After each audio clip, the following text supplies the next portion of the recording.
Hi guys, it's Ginger. I'm here with another album review.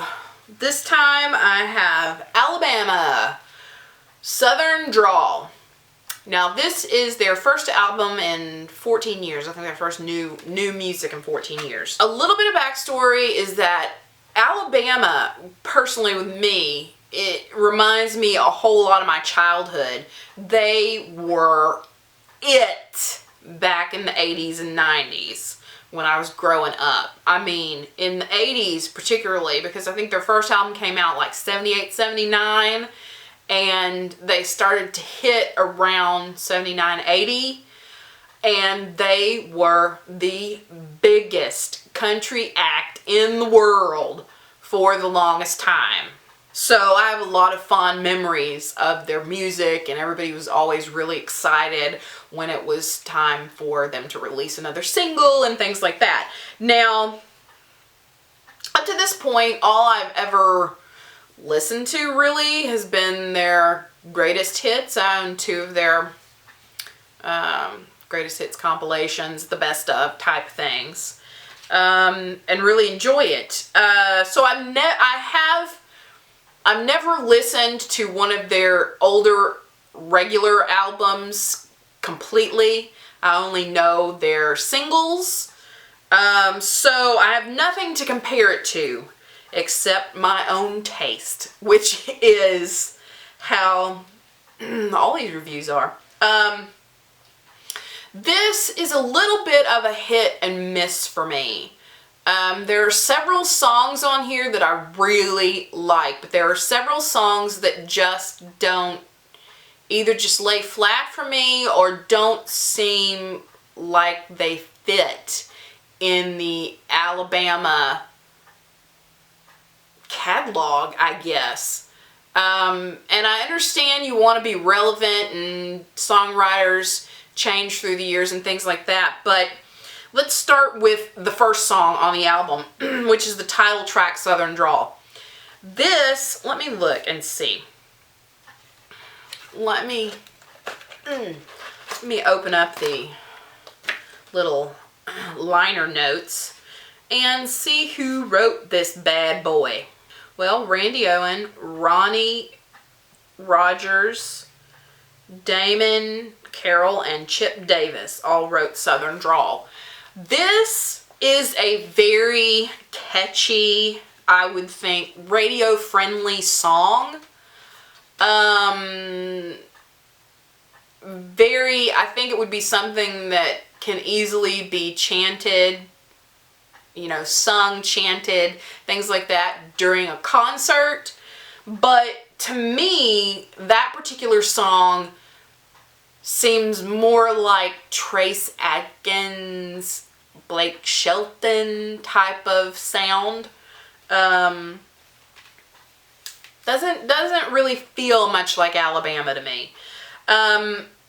There are a lot of slow songs on here. There are a lot of reflective type songs on here, which may have something to do with their age. And by the way, Alabama is comprised of Randy Owen, Teddy Gentry, and Jeff Cook for this album. Back in the day, they also had Mark Herndon, who played drums. But the main, the bulk of Alabama is Randy Owen, Teddy Gentry, and Jeff Cook, who are actually all cousins. This song that's called This Ain't Just a Song. It's actually the third song on here. I really liked this song. It's a slower song. It's from the point of view of a songwriter. Hey, I wrote this song. I hope it brings you some kind of comfort. I hope that when you hear it again, it'll bring back some kind of memory.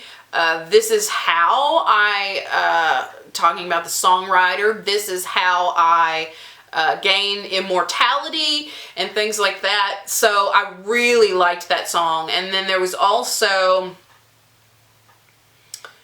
No Bad Days, which is basically saying I woke up this morning, so there are no bad days. As long as my eyeballs open and I'm still breathing in and out, there are no bad days. I really liked that one as well. Foot stomping music.